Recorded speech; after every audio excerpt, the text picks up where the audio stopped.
মাঝে মাঝে রক্তের সম্পর্কের মানুষগুলাই না পরের মতো আচরণ করে আর পর মানুষগুলাই আপন হয়ে যায়। কেন এই কথা বলছি সেটাই শেয়ার করবেন। হ্যালো, আসসালামু আলাইকুম everyone, this is Lamis and welcome to Lamis and Shovon's. এদিকে শীতকাল শেষ হয়ে গেলেও আত্মীয় স্বজনের বাসায় আমাদের দাওয়াত কিন্তু শেষ হয়ে যায়নি। তাই সকাল সকাল উঠে খুব সুন্দর মতো রেডি হয়ে গেলাম, কারণ আমি আমার আম্মু আর রুষামণির সাথে আমাদের এক রিলেটিভের বাসায় দাওয়াত খেতে যাচ্ছি। লাঞ্চে অনেক কিছু রান্না বান্না করে খুবই সুন্দর করে আয়োজন করা হয়েছিল। চিংড়ি মাছ থেকে শুরু করে পুকুরের শিং মাছ, গরুর মাংস, খাসির মাংস, মুরগির রোস্ট, কয়টার নাম বলবো বলো। ভাই দেওয়া, আমি যখনই কোনো বাসায় দাওয়াত খেতে যাই বা বেড়াতে যাই, সেই বাসায় গিয়ে আমার প্রথম কাজই থাকে, যদি কোনো ছোট বেবি থাকে তার সাথে আমার খাতির করে ফেলা। আর এই বেবিটাকে দেখে অবশ্যই সবাই মাশাআল্লাহ বলে দিবে। তবে আজকে কিন্তু আমরা ঢাকার খুব একটা বেশি দূরত্বে চলে আসিনি, তবে এই দিকটা আসলে মনে হয় কি গ্রামের অনেকটাই কাছাকাছি চলে এসেছি, কারণ ঢাকার কোলাহলের ছিটে ফোটাও কিন্তু এদিকটাই নাই। আমরা যারা প্রতিনিয়তই ঢাকার জ্যাম, পরিবেশ দূষণ, কোলাহল এসব দেখে অভ্যস্ত, তারা যখন এত সুন্দর পরিবেশ হাতের কাছে পায় তখন মনে হয় কি এখানে একটা বাড়ি বা ফ্ল্যাট করে থেকে যায়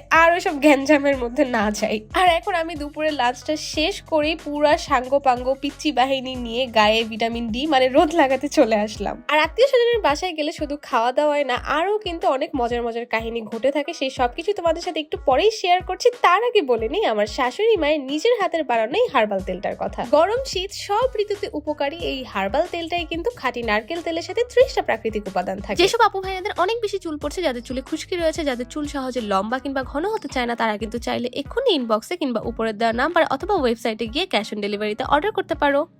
ঢাকা থেকে যখনই কোনো আত্মীয় স্বজনের বাড়িতে বেড়াতে আসি, স্পেশালি একটু গ্রামের দিকে যখন আসি, এত যে ভাল লাগে আমার। তো এরকম মানে পরিবেশ দেখলে একদমই বাসায় যেতে মন চায় না, চিন্তা করতেছি আজকে রাতটা এখানে থেকেই যাবো। কি বল? অবশ্যই অবশ্যই অবশ্যই ঠিক আছে, আজকে থেকে যাবো ওদের বাসায়।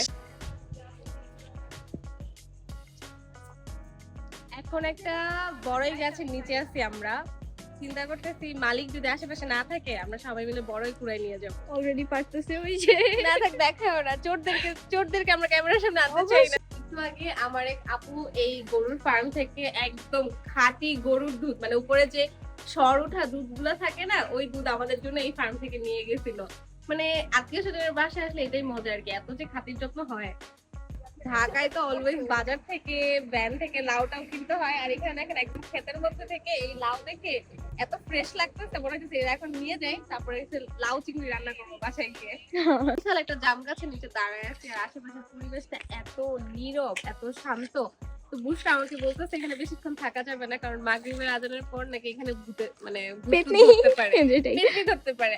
তা আমরা যেহেতু 4টা মেয়ে আছি অলরেডি, পেতনির কাছাকাছি মনে হয় না আমাদেরকে মানে দেখে ধরার সাহস হবে। যাই হোক দেখা যাক। আমার হচ্ছে যারা আছে আমার সাঙ্গ পাঙ্গ, এরা খুবই ক্যামেরা শাই, কেউ আর ক্যামেরার সামনে আসলো না। এই যে চোরদেরকে চিনে রাখেন, দেখেন কেমনে চুরি করতেছে, বড়ই পারতেছে। এই যে আরেক চোরের আমদানি হয়েছে। চুরির জিনিসের মজা বেশি। এই গাছের বড়ই কেমন মিষ্টি? হ্যাঁ হ্যাঁ আচ্ছা টেস্ট করে দেখি। ওকে। বছরের সেরা চোরদেরকে নিয়ে এখন বাসায় ঢুকতেছি, এতক্ষণ বড়ই চুরি করছি। ওই যে দুইটা পিছন দিক দিয়ে চলে গেছে। ওই দুজন ক্যামেরা অন করছে তো দৌড় দিছে।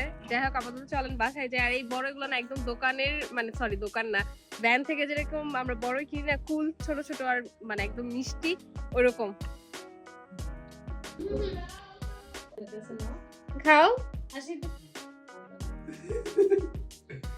আমরা দুজন কিন্তু মিতা, কারণ আমাদের দুজনের নামই হচ্ছে আফরা।